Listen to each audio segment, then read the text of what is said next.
Yo,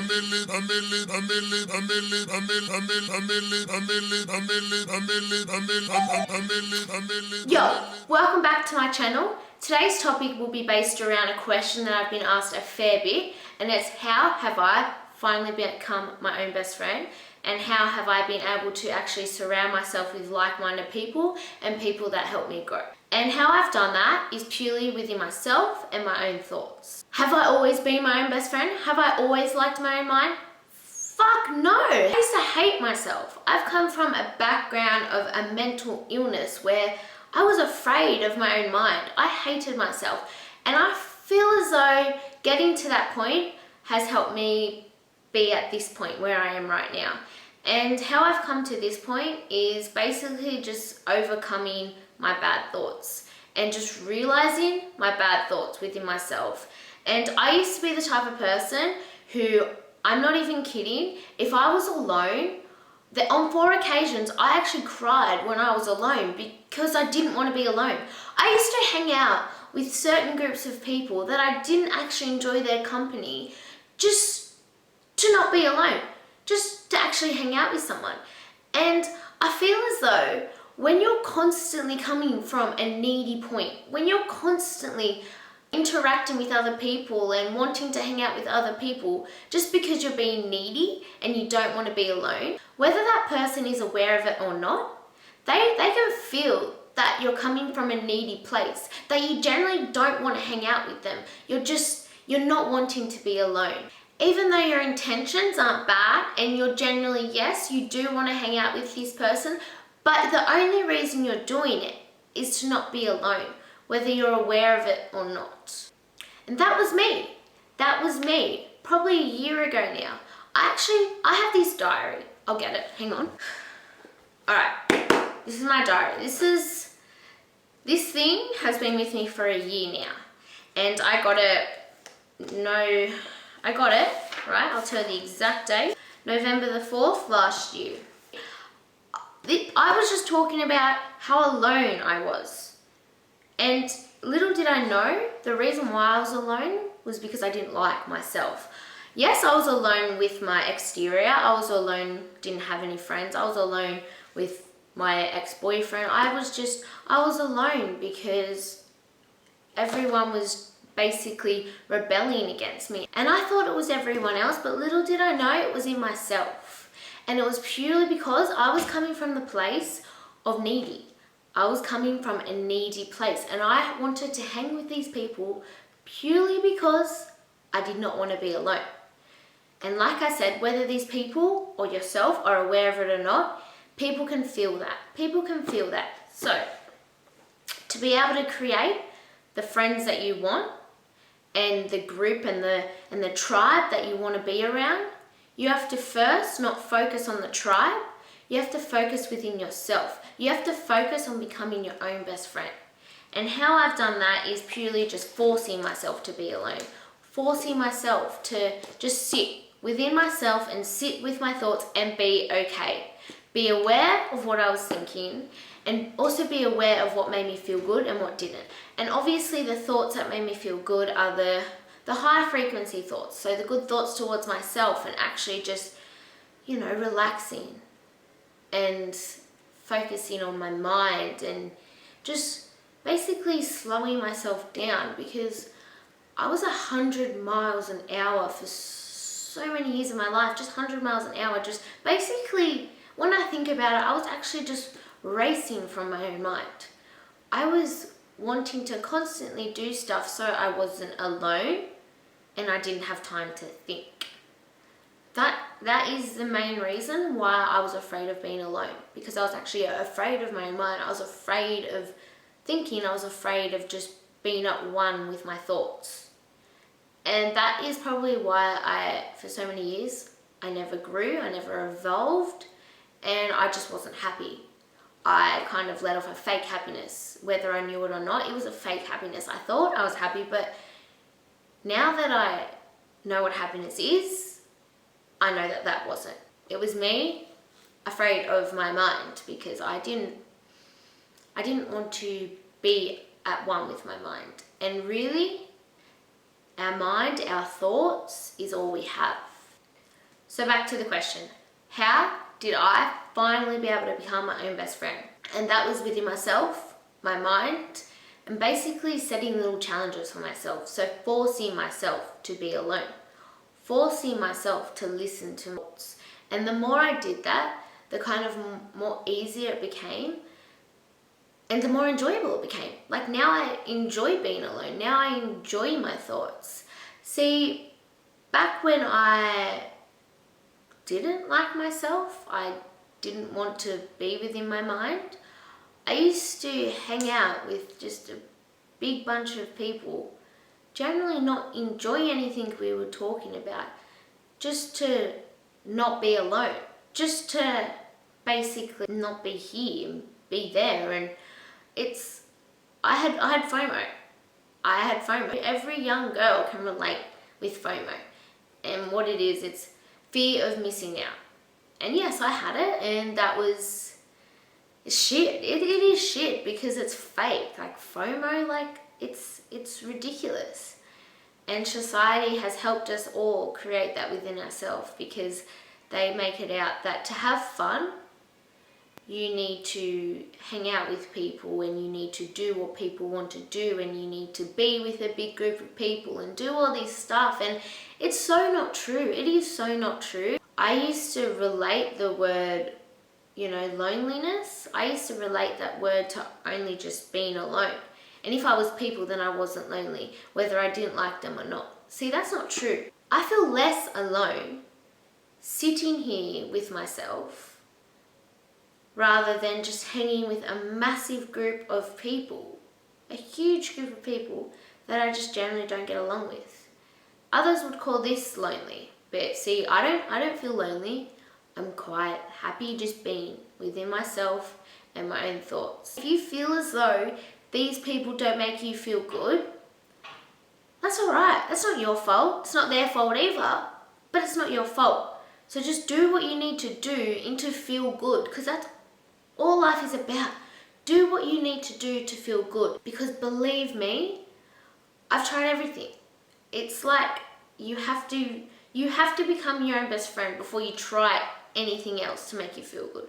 Because it's like I tried to skip that. I tried to get a boyfriend. I tried to look pretty. I tried to get a good job. But there was no self-love. There was no happiness within myself, basically. So all this exterior stuff, it didn't play any part whatsoever on my life, on my happiness, on my growth, because I didn't play step one, and that is self-love. So yes, becoming your best friend, you don't literally have to say, oh, my best friend's me. You just have to find self-love. You just have to love yourself.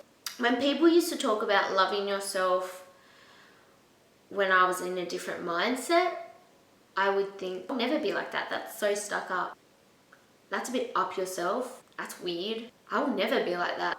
No, that's not it. That is not self-love. Self-love is when you're just so okay with being. You don't let your ego control you. That's what self-love is. It's just not allowing the ego to come in, not allowing bad thoughts to control you. Self-love is where you're not living through your ego body anymore. It's when you're living through yourself. You're doing what you enjoy, not what you think you should be enjoying. So that is step one to everything.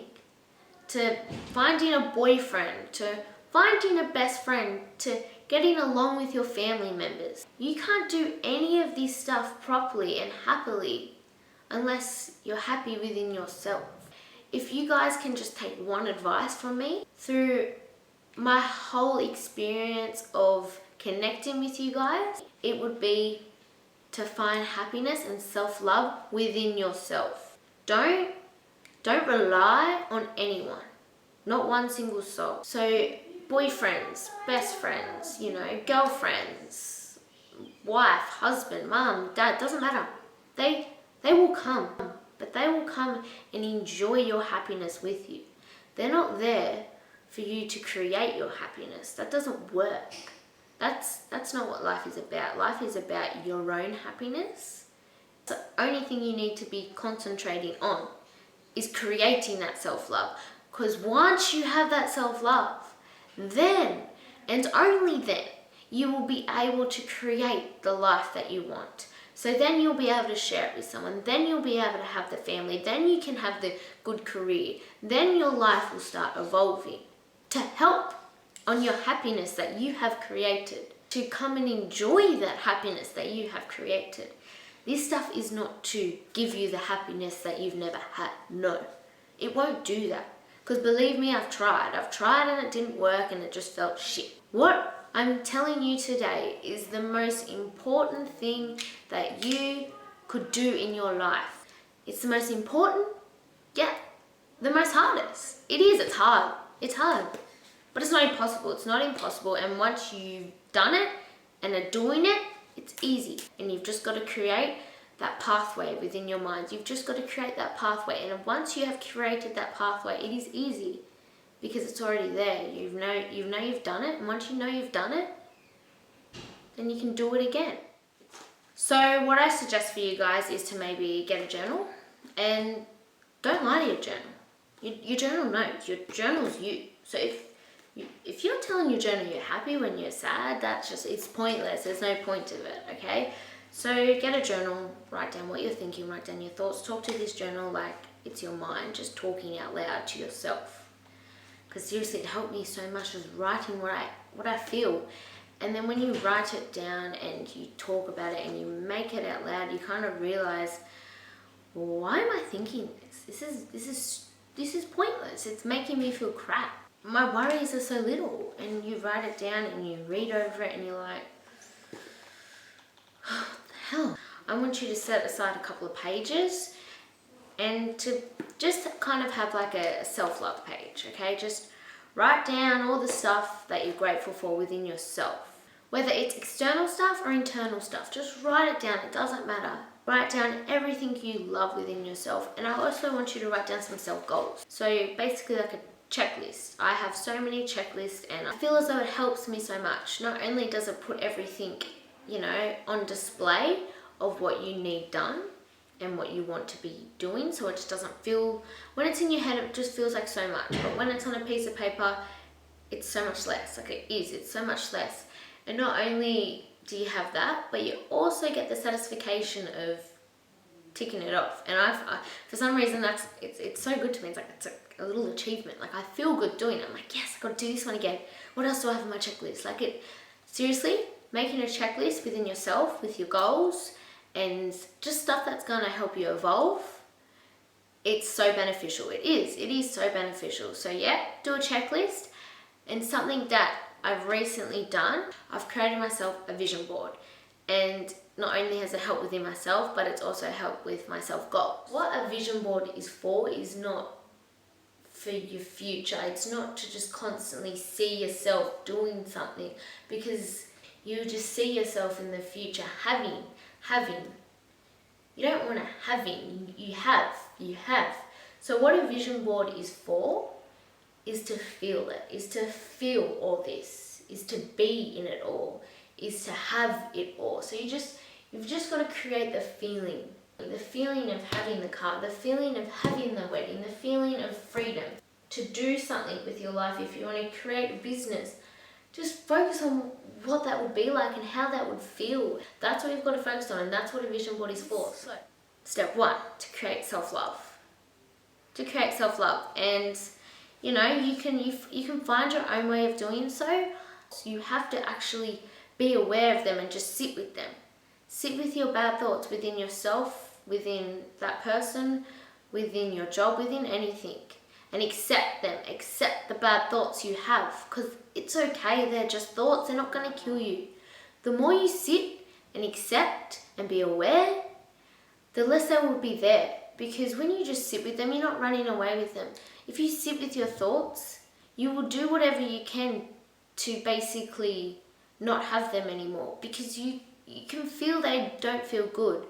So when you have them bad thoughts, after you keep thinking them, you'll realize that this is not a good thought.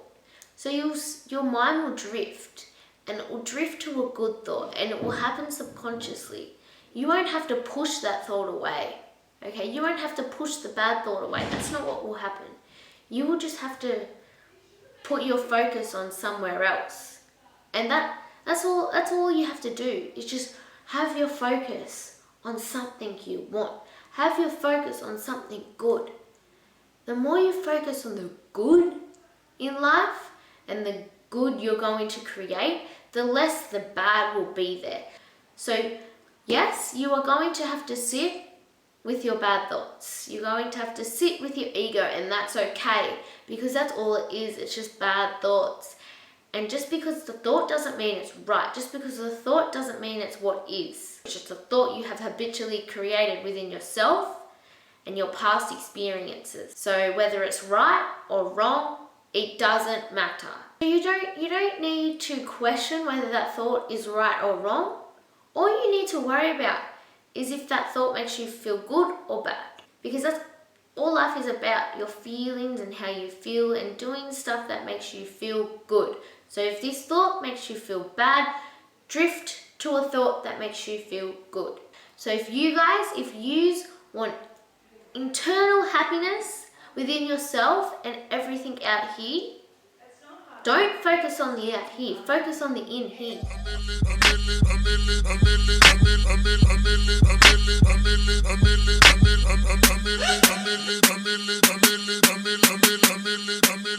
So yeah, thank you guys for listening to my rant and my somewhat self-love guide in a way. But if you are new here, make sure you do hit the subscribe button, or even if you're a regular, give me a like, have a question, comment it below. I'll make sure I get back to it in good time.